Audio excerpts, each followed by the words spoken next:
Michael Tyler Combs, I did go pick up your book, Shameless. I have been watching your podcast, and you've been very inspirational to me because I do like me some writing. And I think I might go that right for as writing because, you know what, every time I make a video, guess what? I have a narc on my tail.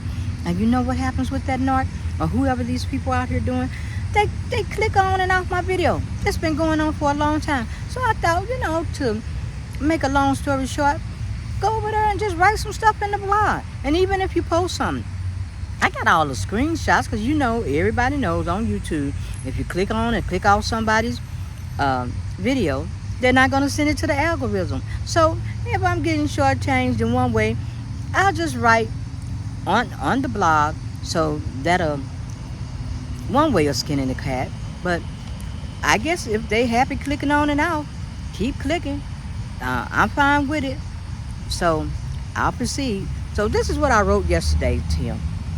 Not Tim, but Michael. I'm thinking about Tim Waltz. Yeah, it is weird that when somebody's clicking on and off your video, but that's what narcs do.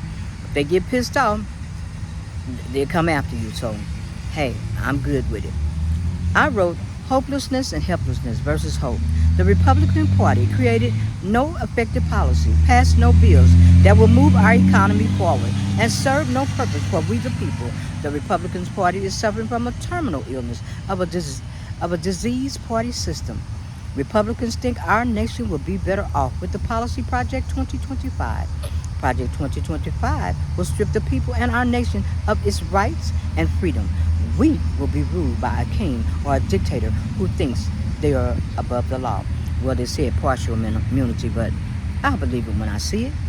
The Republican Party has failed to realize the United States is the only large income nation that doesn't provide universal health care for people, but maintains a lucrative system for profit and medicine for at least 10 years, in which thousands of preventative deaths occurred year after year because health care was so expensive. We must never forget the administration of the predecessor during COVID-19 pandemic. There were grave consequences, and those consequences led to the death of many people in the United States that could have been prevented. That's right. All those deaths could have been prevented. Unnecessary deaths. The predecessor did not execute plans of solving problems of the pandemic. The only solution he had was drinking Clorox, and people actually believed it.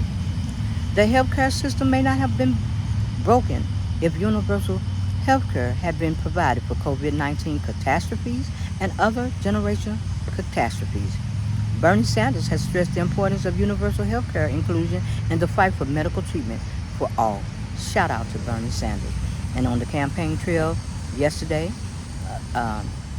President Biden and Vice President Kamala Harris had a magnificent united front and stressed moving forward the policies that they were put in place for health care. When COVID-19 struck, many doctors became overwhelmed with the massive amount of deaths. These doctors no longer believed in a broken system that failed to provide health care for our loved ones. The Hippocratic Oath the doctors once believed in revealed all the hypocrites in the medical system. Doctors felt helpless and hopeless, not burned out. The same feeling we the people have felt for many years, not trusting a system that put profit over the people. The same hopelessness and helplessness was felt throughout the nation under the predecessor's administration. We lost so many of our loved ones, including friends, families, frenemies, enemies, associates, in-laws, and even outlaws. I was raised by outlaws, so I included them also. We never got a chance to pick and choose who to grieve or just grieve, period. We the people never got a chance to examine the 7 stages of grief, which I will count out below. No, we didn't. Our emotions were denied and delayed. Shock and denial, denied and delayed. Pain and guilt, denied and delayed. Anger and bargaining, denied and delayed. Depression, denied and delayed. Reconstruction and working through rebuilding our lives, denied and delayed. Acceptance and hope, denied and delayed. Whose program do that sound like to you? All right. As I'm writing the words in this blog of the 7 stages of grief, this actually looks like the predecessor's entire life program. Nothing but pure grief, deny, and delay. We put our emotions away and became desensitized. Under the predecessor's reign, we the people have become demoralized and lost our sense of purpose. But when the baton was passed, we got a little better. Well, we've gotten a lot better. Thank you to President Biden for passing the baton. And he will go down in history as a really great person. And I call him personally, go for the mojo. So we're going for the mojo. And thank you again, President Biden. And thank you, Vice President Kamala Harris and Tim Waltz for bringing that sense of purpose and giving us the ability to laugh and feel happy once again. In the final stages of grief, we the people never got the chance to come to terms with the loss that took place in COVID-19. We did not move forward. We were locked into not experiencing, expressing emotion. Yes, we were demoralized. Under the predecessor's grief program, there is only ideology and no policy. The policy the predecessor and the Republican Party wants to serve to people is Project 2025. The people will be governed by a man who does not have the ability to govern himself, has no integrity, and consumed only with himself. And there can only be one, like the Highlander. He can't even laugh. We the people have rights and should never be treated like a business or as entertainment TV. Our nation's healthcare is treated like a business venture. It is the rights of the people versus profit over the people against costly medical insurance, the medical industry, and big pharmaceutical companies.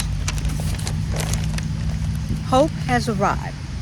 We witnessed the passing of the baton from President Joe Biden. He understood we the people and the nation's suffering and pain. He forfeited his powers for this generations and generations to come to press ahead and grow. The passing of the baton was given to Vice President Kamala Harris. Those smiles and laughter reminded so many people who had denied and delayed their grief under the predecessor's 7 stages of grief program. He can never sit behind the desk in the Oval Office ever again.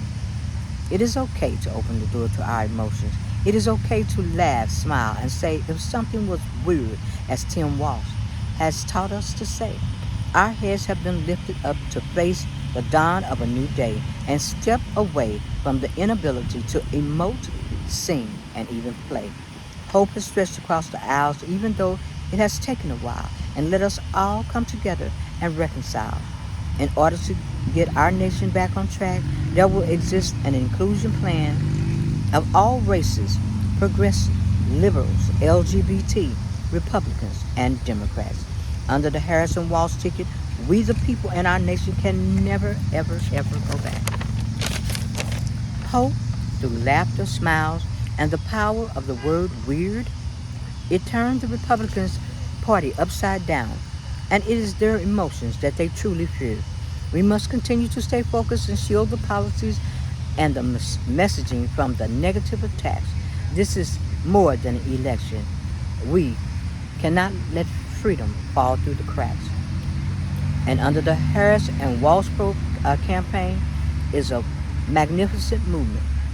And we the people, once again, will say, we can never go back.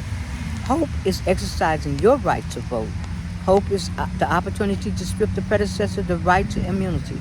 Hope is healing, and for the first time in history, watch a woman get nominated to the presidency and break the glass ceiling. Hope is the joy we feel. We the people have been inspired by the Harris and Waltz campaign that has restored our faith to come out in and out of the rain, or just lift our heads back and play in the rain and recognize that freedom is our future. So I will continue to write because I know every time I go to do a vlog, it gets clicked on and clicked off, and I'm okay with it. But I hope you guys get your notifications. I will continue to write. I will continue to blog. I will continue to do shorts. I will move forward. And on that note, thank you for listening, and I'm out.